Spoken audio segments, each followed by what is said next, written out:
So Knucks, the artist building bridges overseas. Congratulations on your upcoming EP, a true masterpiece in scripture in itself.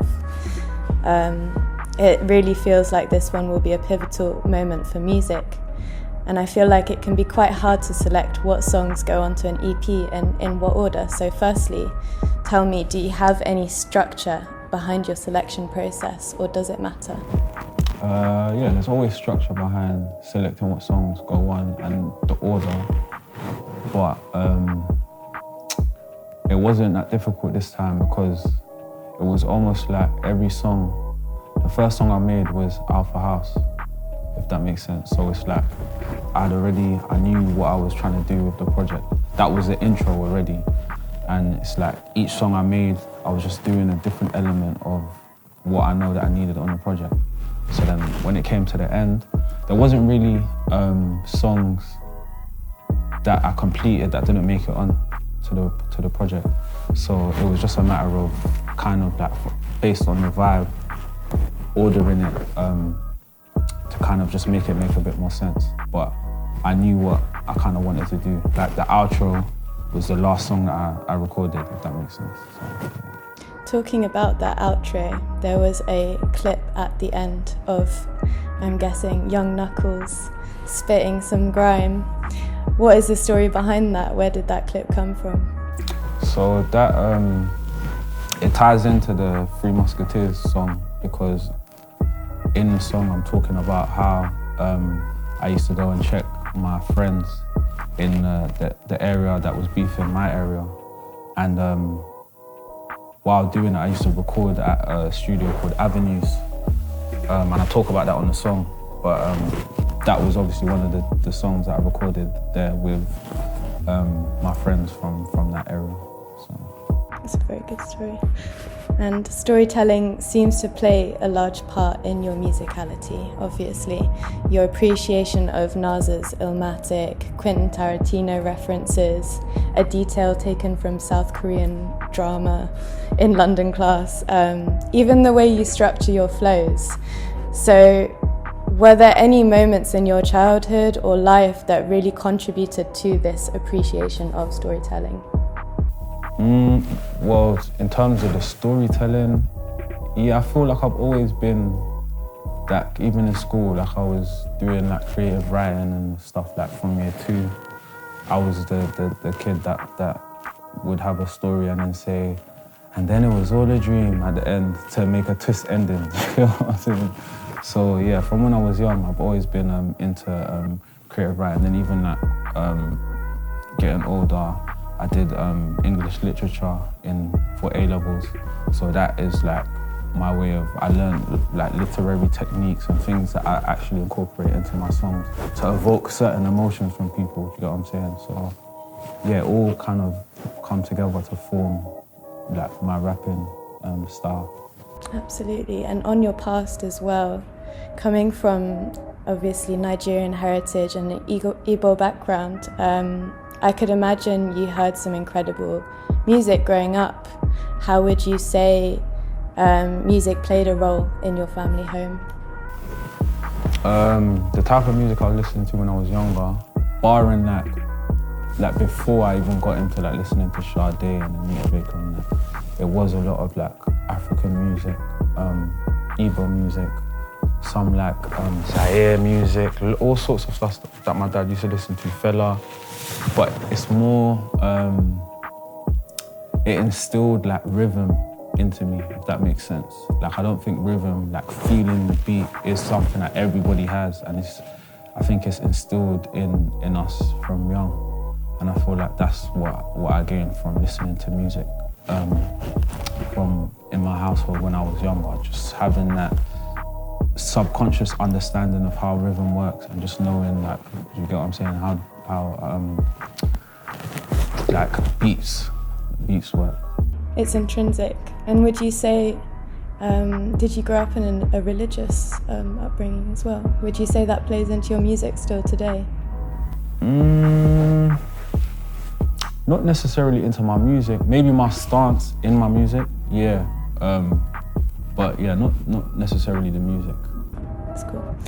And then On your new music, Kenny Beats drops your name in a Pharrell interview with Family, Other Tone podcast, Crazy. Does that feel like the nod of recognition you were looking for from the hip-hop and US music community?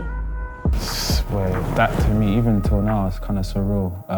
Like I was saying earlier, I try not to like overindulge in all of those things that happen. I just take it with a pinch of salt, because if I really take it in, like I'll go mad. Because these are just things that like I wouldn't have ever dreamed of. Like the younger me, I couldn't fathom this kind of stuff. Like Pharrell was there. You know what I'm saying? It's mad. Yeah, surreal stuff.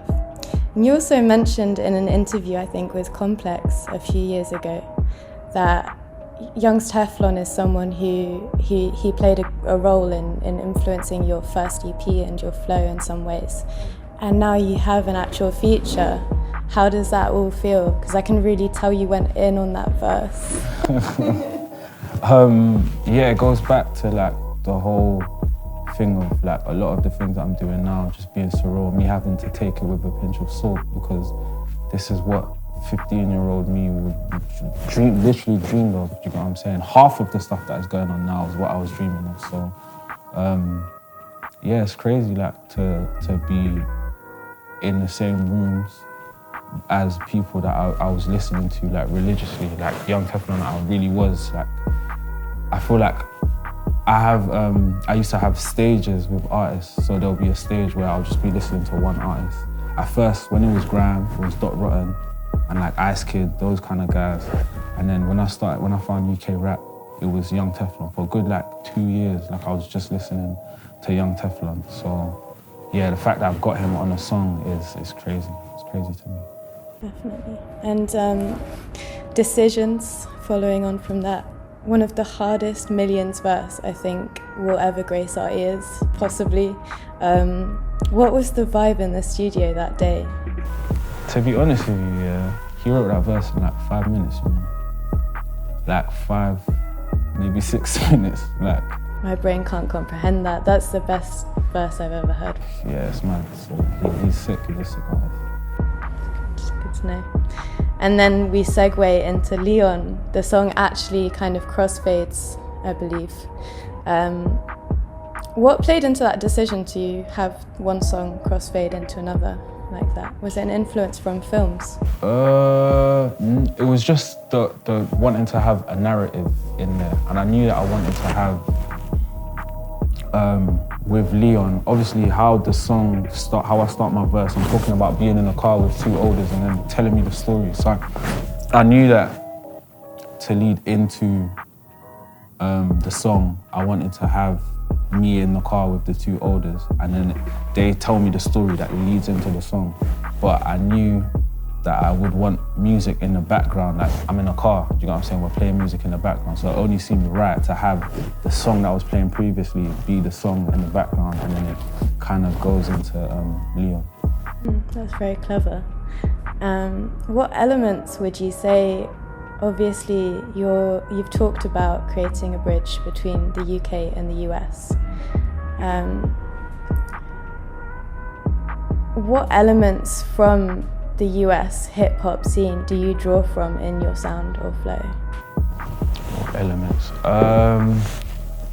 I think the soul elements, like what OG hip-hop used to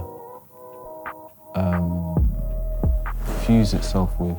Because obviously hip-hop is basically, original hip-hop was just old school samples with boom bap drums on top of it. So all I really done was did old school samples with trap and like 808s and more modern drums, because that at the time was what was like popular. And obviously it stops me from sounding dated. If I started doing boom bap beats, I don't really think people would gravitate to it. And then obviously now with drill coming in, it's basically the soul, old school samples with the drill elements. That's basically all I'm doing. And me doing that, I'm fusing 2 sounds together to make something completely new. You know what I'm saying? Something fresh. And you have this aptness to apply incredibly introspective lyrics. Like you say, you're creating this fresh sound. You can apply introspective lyrics to a track that can be played in any environment. It's in the crib, it's in the club, it fits. Which is something I think a lot of artists struggle to do. Do you find it hard to create this balance between hyped music and something mellow? No. I feel like, obviously with everything that's happening now, happening so far away from when I started, I think it goes to show that what I was doing wasn't working like that. You get what I'm saying? I wasn't trying to find something that will work. I was just making what made sense to me. That sometimes would be an introspective song on a not so introspective beat. And so it's by design. It's not to appeal to anybody, but it's kind of like it's deep, so it's got a meaning behind it and all of these things, but then at the same time, it's just vibey. So really and truly, it's for everyone, because you might listen to it and just enjoy how it sounds.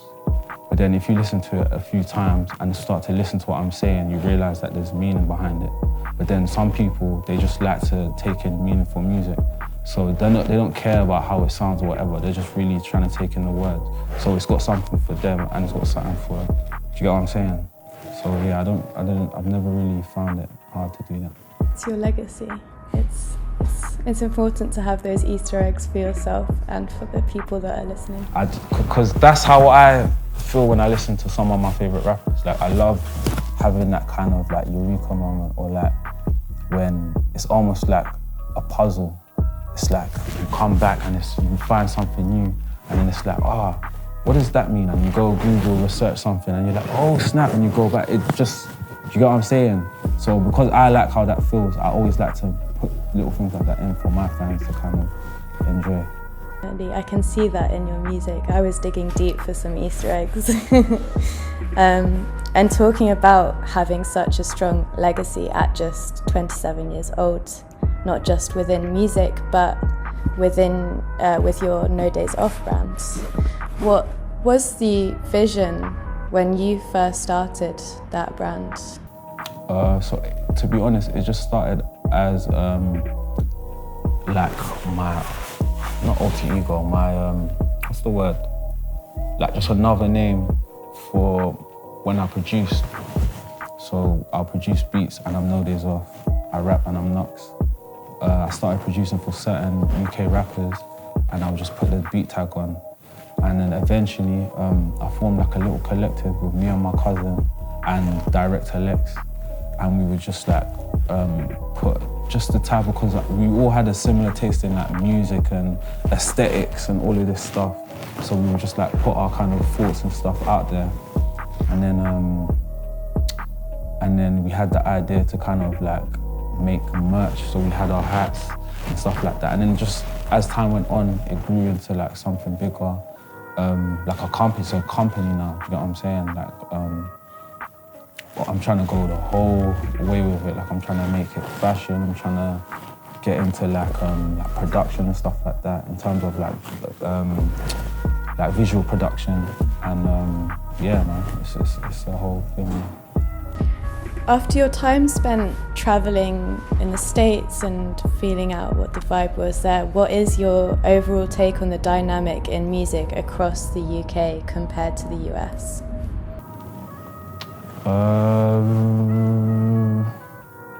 I feel like over here it's closed-minded. It's kind of closed-minded. We're opening up now, which is why I'm able to do what I'm doing, I feel like. But for a very long time, it's been closed-minded. It's only this way that we like things, and anything outside of that is a bit, we class it as weird or alternative, or do you get what I'm saying? Whereas I feel like America is more open to things. Like, they embrace the differences, they enjoy that kind of stuff. Like the mainstream will embrace it.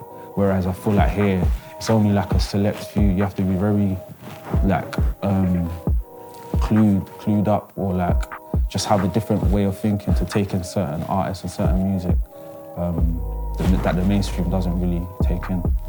That's what I think. And how do you feel about this idea of artists being categorized or labeled into just one genre? Obviously, genres are there for a reason, innit? It's there to kind of differentiate different sounds of music. So I don't have qualms with there being genres, but I think that the problem comes when the genres stop you from being able to go into different avenues. Like if, for example, I'm classed as like, let's say I was a drill rapper, yeah, and I wanted to make a song, like a rap with a rap beat. I don't think it's right for people to say, why is Knucks jumping on it? You get what I'm saying? Like, I feel like that shouldn't be there. That restriction to like kill creativity shouldn't be there. You get what I'm saying? That's the only problem that I have with genres and putting people into this whole alternative thing. Like, I understand it, but I feel like a lot of people that are in that don't deserve to be in that. There's a lot of people, it's like, what's so alternative about the music? You know what I mean? But yeah, that's how I feel about that. And I can see that with every release you make, it feels like you make it your prerogative to push that. Whether someone puts you in that category as an alternative artist or not yet, you're still trying to be the alternative artist. You know, it doesn't stop because alternate is something that becomes the norm eventually. And it seems like your EP, your new one, it alludes to your childhood in this reflective way that feels like you're at a stage in your life where you're finally stepping out of the boxes you were once put into. Would you say that rings true at all? Definitely. Like I said before as well, I think it's like my origin story. So it's like for people who don't know me like that, for all the new listeners, even for some of the old ones who took me in from like Breakfast at Tiffany's, like I feel like on this project, I'm addressing things that I've never spoken about before.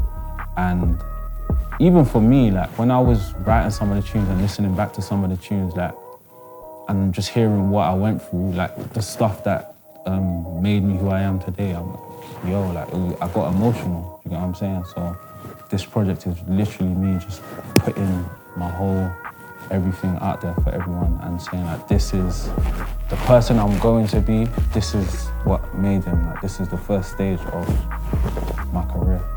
You can feel that past, present and future thought in the track list itself, even just the names. I mean, you can feel the inspiration there. And finally, following on from this idea of legacy, what does having a legacy mean to you?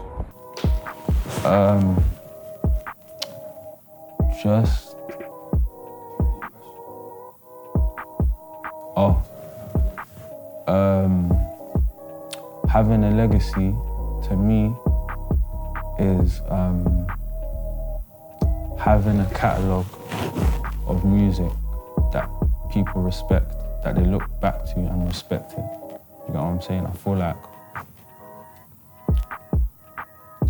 in order to have a legacy, respect is very important. Like people need to just have that appreciation for the music and like look back at it and just feel proud of it. You know what I'm saying? I don't really have that many songs, maybe one or two, that I'm embarrassed about. You know what I'm saying? And it's because of the way I choose to create. Like I just make what is genuinely in me. You know what I'm saying? Like I feel like if I was making music for a specific reason, so I was like, oh, okay, cool.